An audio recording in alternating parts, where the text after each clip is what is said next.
नमस्कार फ्रेंड्स, शुभ सकाळ। आज हूँ 20 जनवरी मंगलवार सकाळ 22टी गुरुत्वपूर्ण खबर उपर नजर पकाइबा।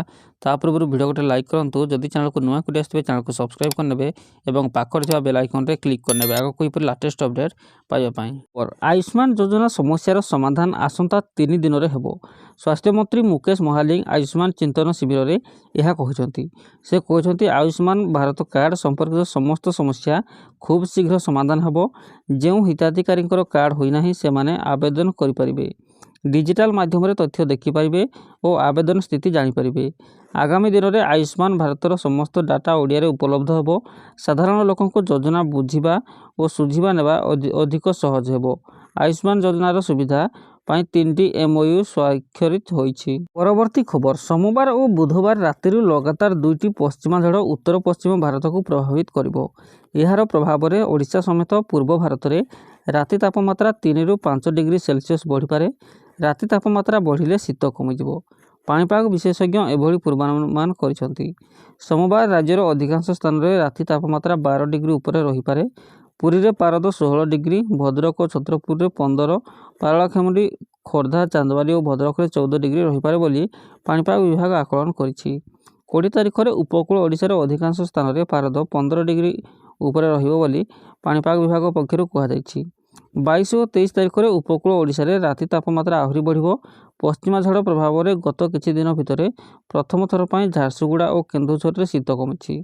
रविवार सकाळ 5:30 झारसुगुड़ा 8.8 डिग्री और केन्दुझर रे पारद 10.6 डिग्री रहितला।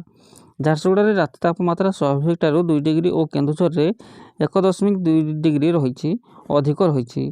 पारलाखेमुंडी रे 12.8, केन्द्रापड़ा रे 12.4, भुवनेश्वर रे 10.9, कटक रे 10.2 डिग्री रेकर्ड होइथिला। परवर्ती खबर, राज्य रे जमी जमा प्रशासन को अधिक सरल, स्वच्छ एवं लोकाभिमुखी करबा पई ओडिशा सरकार एक बड़ पदक्षेप ग्रहण करिसेंति। दीर्घ 45 वर्षर पुराना राजस्व आईन रे व्यापक संशोधन करा जाई एक नूतन लैंड मैनेजमेंट एक्ट अणाजिबो। सोमवार एक गुरुत्वपूर्ण बैठक पर राजस्व और विपर्यय परिचालना मंत्री सुरेश पुजारी यही सूचना देइछंती। वर्तमान प्रचलित विभिन्न जटिल राजस्व आईन को अध्ययन करा जाई सेगुड़ी को एक शक्त आईनगत ढांचा मध्य को अणाजिबो। Odisha prevention of land encroachment act OPLE एवं ओडिशा सरकार लैंड सेटलमेंट एक्ट रे परिवर्तन कराजिबो। एही नुआ आईन द्वारा जमी जमा विवादर स्थायी समाधान हेबा सह जमी बंदोबस्त प्रक्रिया अधिक द्रुत होबो।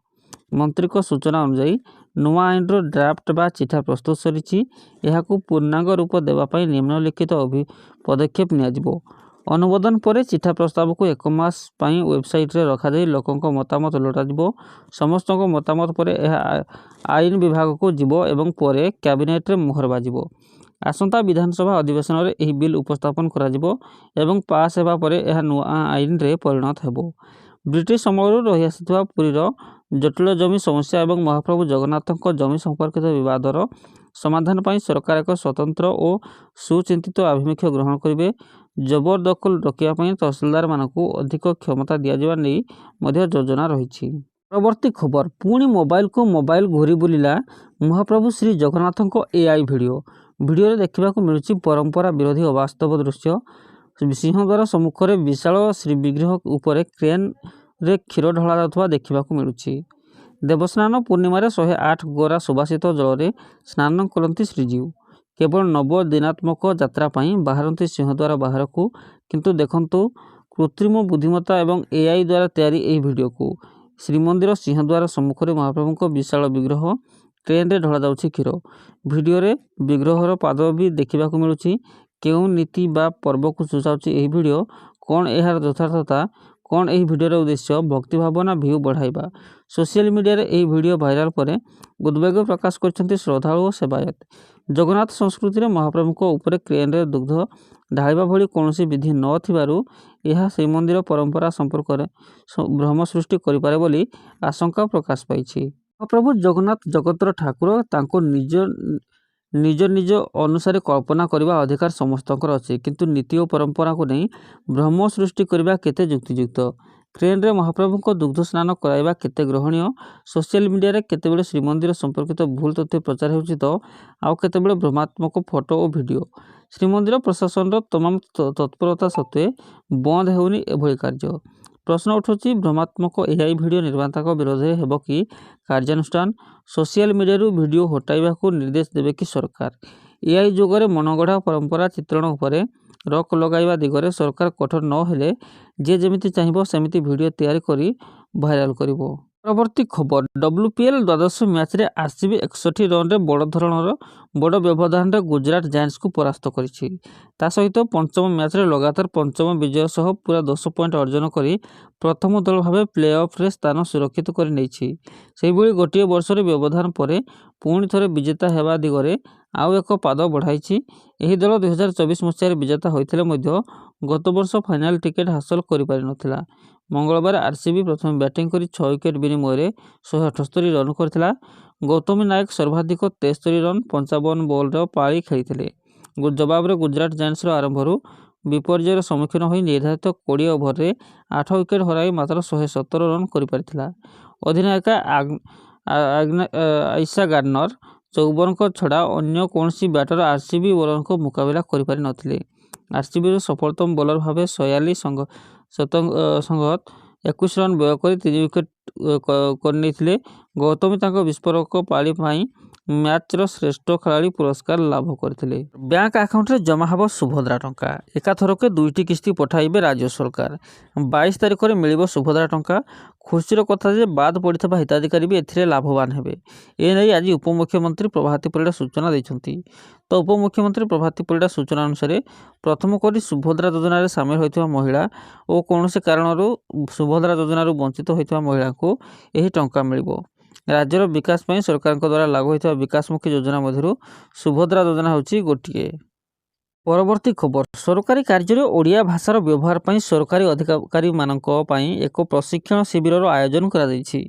ओडिया लिखन कौशल, ओडिया वाक्य गठन, ओडिया रे चिठा और टिप्पणी प्रस्तुत, ओडिया भाषार प्रशासनिक प्रयोग एवं ओडिया भाषा रे आदेशनामा प्रस्तुति, प्रशासनिक शब्द चयन, बनान शुद्धता, इंग्राजी ओडिया अनुवाद, कंप्यूटर और सरकारी कार्य संपादन आदि को नहीं सरकारी अधिकारी मानकु प्रशिक्षण प्रदान करा जायथिला। प्रशिक्षण शिविर उद्यापनी समारोह रे समस्त प्रशिक्षार्थी को मानपत्र प्रदान करा जिबा सह ओडिया भाषा प्रतिष्ठान तरफरु प्रकाशित प्रकाशन शब्दकोश, आफिसिक नथी एवं ओडिया प्रशिक्षण पुस्तिका आदि प्रदान करा जायथिला। प्रशिक्षण शिविर रे प्रोफेसर कैलाश चंद्र टिकायत राय, प्रोफेसर प्रदीप कुमार बारिक, प्रोफेसर हरप्रसाद मिश्र, डॉक्टर वैष्णव चरण महांती एवं स्मृति रंजन मिश्र प्रमुख प्रशिक्षक भाव जगदई प्रशिक्षार्थी मानकु ओडिया भाषा रे सरकारी कार्य को सुचारू रूप संपादन करबा निमंते प्रशिक्षण प्रदान करथिले। ओडिया भाषा प्रतिष्ठान निर्देशक देवप्रसाद दास, वित्त तथा प्रशासनिक अधिकारी डॉक्टर अनंत त्रिपाठी समेत ओडिया भाषा प्रतिष्ठान समस्त अधिकारी और कर्मचारी माने उक्त कार्य उपस्थित थिले।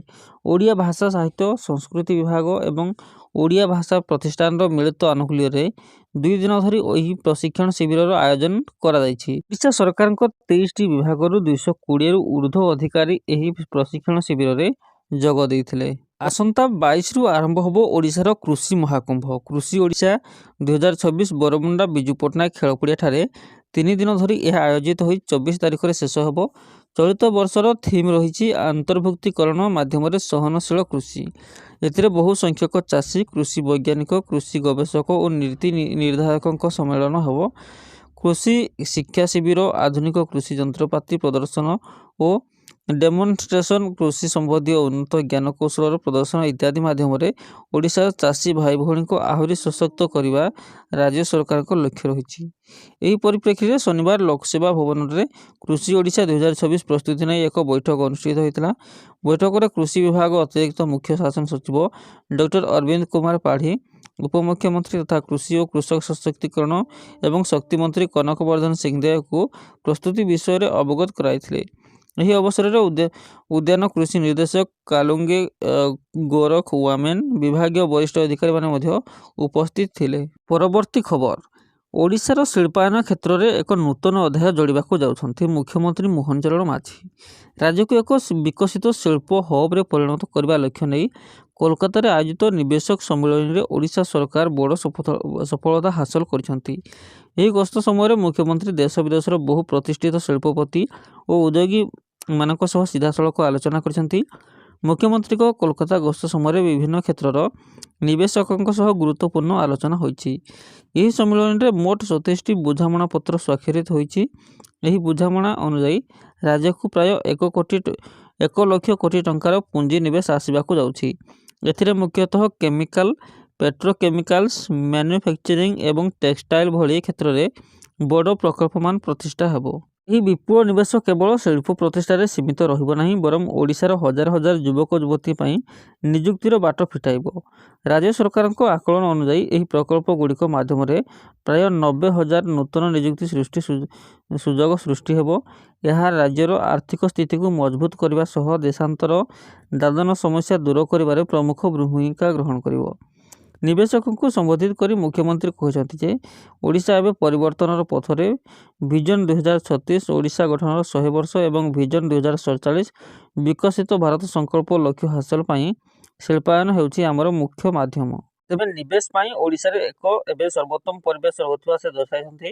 ଆମେ କେବଳ ନିବେଶ ଆଣୁନାହୁଁ, ବରଂ ନିବେଶକଙ୍କୁ ସବୁ ପ୍ରକାର ସୁବିଧା ସୁଯୋଗ ଯୋଗାଇ ଦେବାକୁ ପ୍ରତିଶ୍ରୁତିବଦ୍ଧ। ରାଜ୍ୟରେ ଶିଳ୍ପ ଅନୁକୂଳ ନୀତି ଏବଂ ସିଙ୍ଗଲ ୱିଣ୍ଡୋ ସିଷ୍ଟମ ଯୋଗୁଁ ବଡ଼ ବଡ଼ କମ୍ପାନୀମାନେ ଓଡ଼ିଶା ପ୍ରତି ଆଗ୍ରହ ଦେଖାଉଛନ୍ତି। ଆଗାମୀ ଦିନରେ ଏହି ପ୍ରକଳ୍ପଗୁଡ଼ିକ କାର୍ଯ୍ୟକାରୀ ହେଲେ ଓଡ଼ିଶା ଦେଶର ଶିଳ୍ପ ମାନଚିତ୍ରରେ ଏକ ଶକ୍ତିଶାଳୀ ରାଜ୍ୟ ଭାବେ ଉଭା ହେବ। ଭାଷା ପଢ଼ିବା ବାଧ୍ୟତାମୂଳକ। ବିଦ୍ୟାଳୟ ସ୍ତରୀୟ ଶିକ୍ଷା ପାଠ୍ୟକ୍ରମର ସଂସ୍କାର ଓ ପାଠ୍ୟପୁସ୍ତକ ବିକାଶ ନେଇ କେନ୍ଦ୍ର ଶିକ୍ଷାମନ୍ତ୍ରୀ ଧର୍ମେନ୍ଦ୍ର ପ୍ରଧାନ ସମୀକ୍ଷା। କେନ୍ଦ୍ରମନ୍ତ୍ରୀ କହିଛନ୍ତି 2026-27 ଶିକ୍ଷାବର୍ଷରୁ ପ୍ରଥମରୁ ଅଷ୍ଟମ ଶ୍ରେଣୀ ପର୍ଯ୍ୟନ୍ତ ନୂତନ ପାଠ୍ୟପୁସ୍ତକ ପ୍ରଚଳନ କରାଯିବ। ଏହା ଓଡ଼ିଶା ରାଜ୍ୟ ପାଠ୍ୟକ୍ରମ ଢାଞ୍ଚା ଉପରେ ଆଧାରିତ ହେବ। ରାଜ୍ୟରେ ପ୍ରାୟ 1.67 ଲକ୍ଷ ଶିକ୍ଷକଙ୍କୁ ନୂତନ ପାଠ୍ୟକ୍ରମରେ ଦକ୍ଷ କରିବା ପାଇଁ ପ୍ରଶିକ୍ଷଣ ଦିଆଯିବ। ପଞ୍ଚମ ଶ୍ରେଣୀ ପର୍ଯ୍ୟନ୍ତ ମାତୃଭାଷାରେ ଶିକ୍ଷାଦାନକୁ ସୁଦୃଢ଼ କରାଯିବ, ଯାହାଦ୍ୱାରା ପିଲାମାନଙ୍କର ମୌଳିକ ଶିକ୍ଷା ମୂଳଦୁଆ ଶକ୍ତ ହେବ। ଷଷ୍ଠରୁ ଦଶମ ଶ୍ରେଣୀ ପର୍ଯ୍ୟନ୍ତ ଛାତ୍ରଛାତ୍ରୀଙ୍କ ପାଇଁ 10 ଦିନିଆ ବ୍ୟାଗମୁକ୍ତ ଶିକ୍ଷାଦାନ ବ୍ୟବସ୍ଥା କରାଯିବ। ଜନ୍ମରୁ ଦ୍ୱାଦଶ ଶ୍ରେଣୀ ପର୍ଯ୍ୟନ୍ତ ଶିଶୁଙ୍କୁ ପୋଷଣ ଓ ସ୍ୱାସ୍ଥ୍ୟ ପ୍ରତି ସ୍ୱତନ୍ତ୍ର ଦୃଷ୍ଟି ଦିଆଯିବ। ବିଦ୍ୟାଳୟ ଓ ଗଣଶିକ୍ଷା ମନ୍ତ୍ରୀ ନିତ୍ୟାନନ୍ଦ ଗନ୍ଧ କହିଥିଲେ, ଜାତୀୟ ଶିକ୍ଷାନୀତି 2020 ଅଧୀନରେ 55ଟି ନୂତନ NCERT ପାଠ୍ୟପୁସ୍ତକକୁ ଅନୁବାଦ କରାଯାଇଛି। ଏଥିସହ ଛାତ୍ରଛାତ୍ରୀଙ୍କ ସାମଗ୍ରିକ ବିକାଶକୁ ପ୍ରୋତ୍ସାହିତ କରିବାକୁ ଓଡ଼ିଶାର 3ଟି ନୂତନ ବିଷୟ ଯଥା କଳା ଶିକ୍ଷା, ଶାରୀରିକ ଶିକ୍ଷା ଓ ସୁସ୍ଥତା ଏବଂ ଧନ୍ଦାମୂଳକ ଶିକ୍ଷାରେ ପାଠ୍ୟପୁସ୍ତକ ପ୍ରଚଳନ ହେଉଛି। ଏହି ବୈଠକରେ 30 ଜିଲ୍ଲାର ଜିଲ୍ଲା ଶିକ୍ଷା ଅଧିକାରୀ, ସମସ୍ତ ଜିଲ୍ଲା ଡାଏଟ୍, କେନ୍ଦ୍ରୀୟ ବିଦ୍ୟାଳୟ, ଜବାହର ନବୋଦୟ, ଓଡ଼ିଶା ଆଦର୍ଶ ବିଦ୍ୟାଳୟ ଓ ଏକଲବ୍ୟ ଆଦର୍ଶ ଆବାସିକ ବିଦ୍ୟାଳୟର ଅଧ୍ୟକ୍ଷମାନେ ଆଭାସୀ ମାଧ୍ୟମରେ ବୈଠକରେ ସାମିଲ ହୋଇଥିଲେ।